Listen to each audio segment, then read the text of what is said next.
Hello guys အားလုံးပဲမင်္ဂလာပါဒီနေ့တော့ကျွန်တော်ကဒီထွက်ထားတာမကြသေးရဲ့ NBA player တယောက်ရဲ့ signature shoe လေးကို unboxing လုပ်ပေးသွားမှာဖြစ်ပါတယ်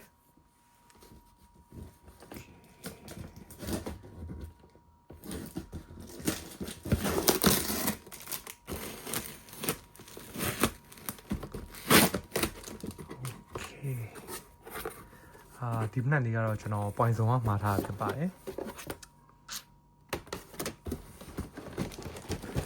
Okay ဒီဖက်နှက်ကတော့ကျွန်တော်တို့ဒီပေါ့နော် NBA player 20 defension ဆိုရဲ့ under sub 3ပဲဖြစ်ပါတယ်ဗျ Okay ဒါကကျွန်တော်မှာထားတဲ့ color ဝေးလေးကတော့ကျွန်တော်တို့ဒါ Black Warrior color ဝေးလေးပဲဖြစ်ပါတယ်ဖက်နှက်လေးကတော့တော်တော်လေးပေါ့တဲ့အထဲမှာတော့ပါတယ်ပေါ့နော် under sub 3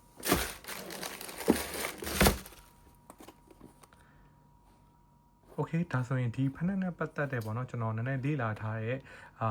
touch လေးအကြောင်းနည်းနည်းပြောမယ်ပေါ့နော်ဒီဖက်နှက်ကကျတော့ကျွန်တော်တို့ဒီမှာကသူက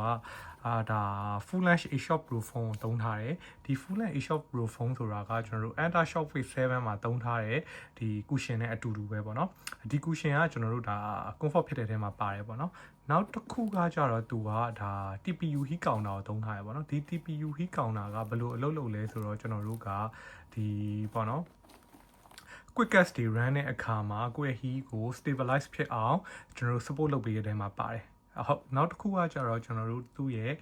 midsole ပေါ့နော်သူကဒီမှာ wine shape ပုံစံကျွန်တော်တို့ဒီမှာ carbon fiber plate ပါတယ်သူက responsive ဖြစ်အောင်လုပ်ပေးရပါတော့နောက်တစ်ခုကကျတော့ traction pattern သူ့ရဲ့ traction pattern ကတော့ဒါမှာ bro မြင်တဲ့အတိုင်းပဲသူကဒီ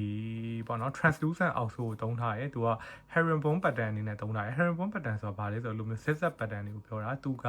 ဒါ surface တွေပေါ်မှာဆိုလို့ရှိရင် grip ကောင်းအောင်အလုပ်လုပ်ပေးရတဲ့အထဲမှာပါတယ်ပေါ့နော်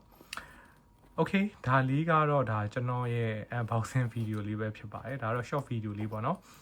အဲ့တော့ကျွန်တော်နောက်ပိုင်းနေမှာတော့ကျွန်တော်ဒီ basketball sneaker နဲ့ပတ်သက်တဲ့ဒါ on court test တွေ review video တွေပြီးသွားလို့ရှိရင် unboxing video လေးနဲ့အခြား vlog လေးတွေကိုတင်ပေးဖို့အတွက်ကြိုးစားသွားအောင်မှာဖြစ်ပါတယ်ကျေးဇူးအများကြီးတင်ပါတယ်